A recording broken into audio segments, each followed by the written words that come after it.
అందరికి నమస్తే. పేపర్లో చూసింటారు వార్త ఒకటి. ఎకరం 177 కోట్లు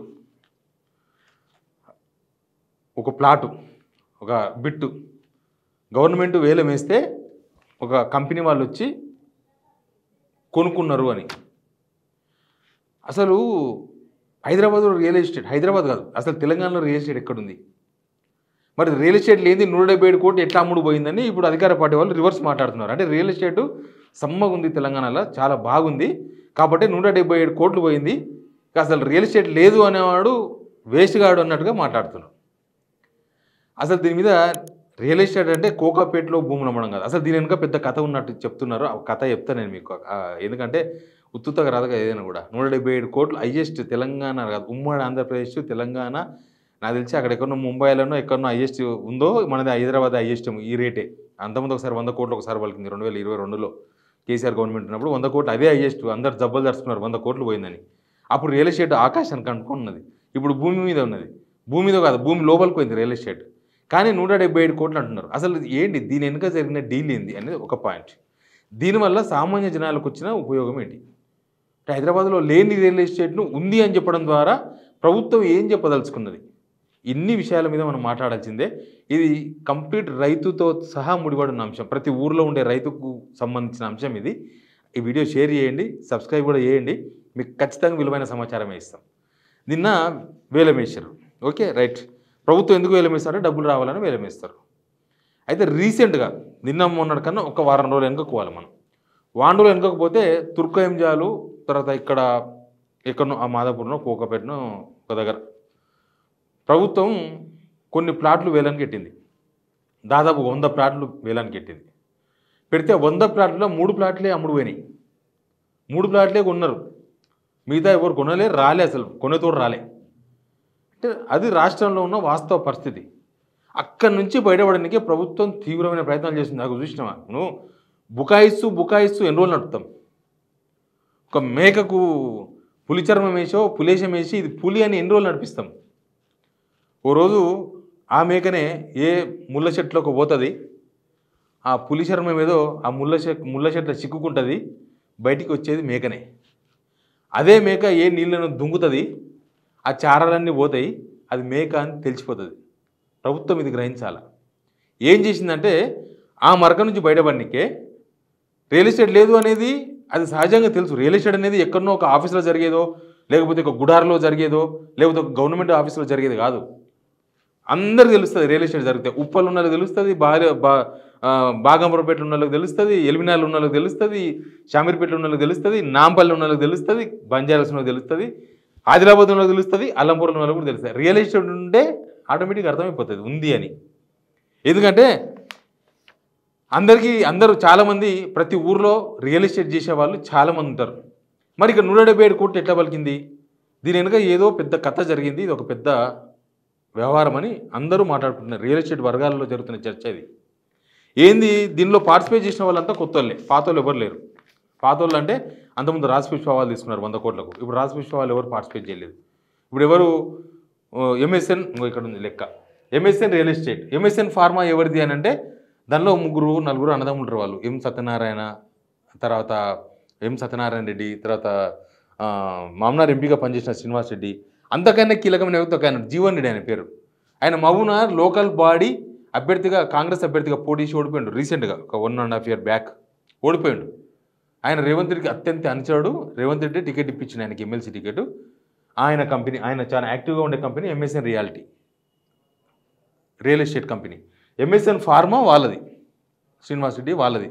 ఇది జీవన్ రెడ్డికి సంబంధించిన కంపెనీ. ఏమైంది ఇక్కడ చూడండి, 19 ఎకరాలు పక్క ప్లాట్లే. ఎందుకు అనుమానాలు వస్తున్నాయి?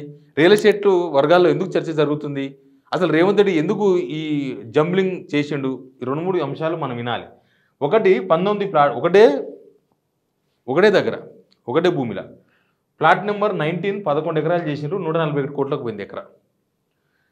ఇది 2 ఎదురెదురువే, బాజు 15/A/2 ప్లాట్ నెంబర్ 7 ఎకరాల 76 గుంటలు.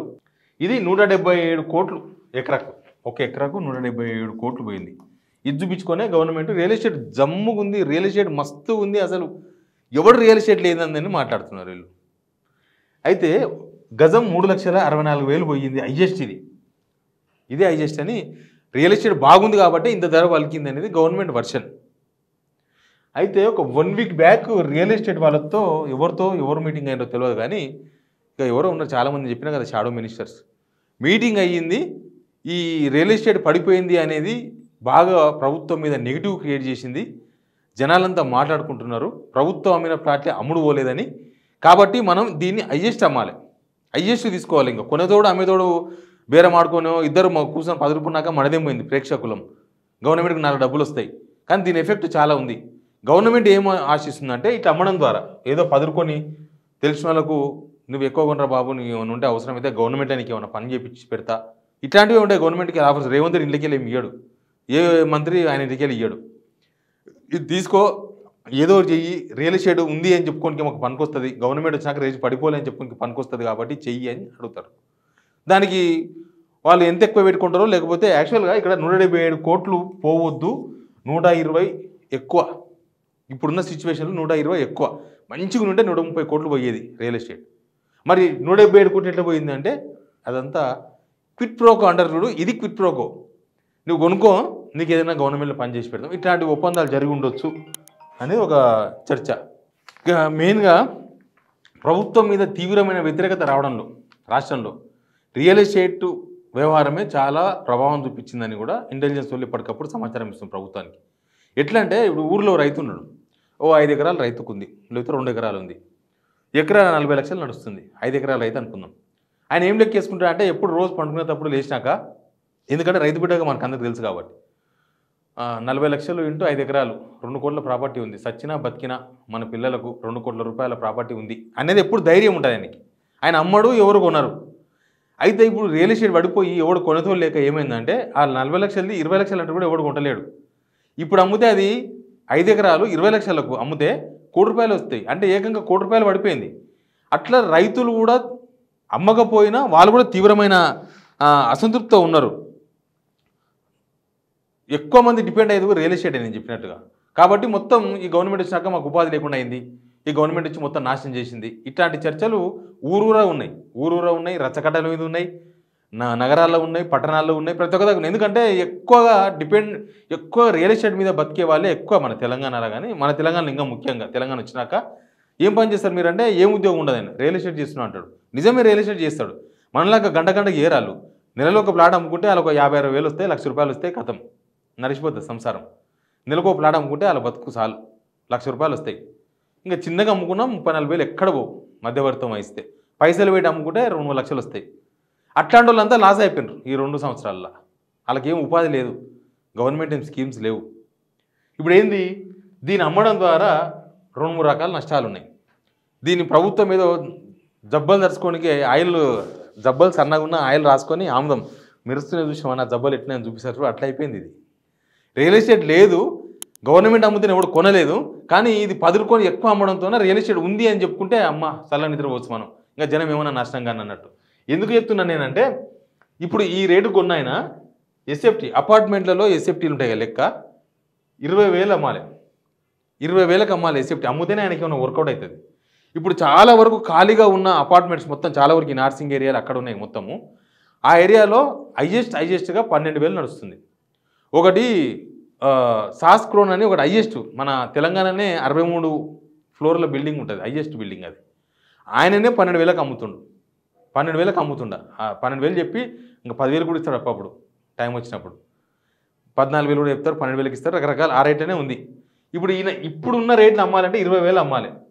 ఇప్పుడు ఈ 20,000 అమ్మాలంటే ఇప్పుడు అమ్ముడు పోక చాలామంది 10,000కు 5,000కు 6,000కు అమ్ముతున్నారు చూడు, వాళ్ళకు ఎంతకు అమ్మాలి, అసలు వాళ్ళ దగ్గర ఎవడు కొనాలి?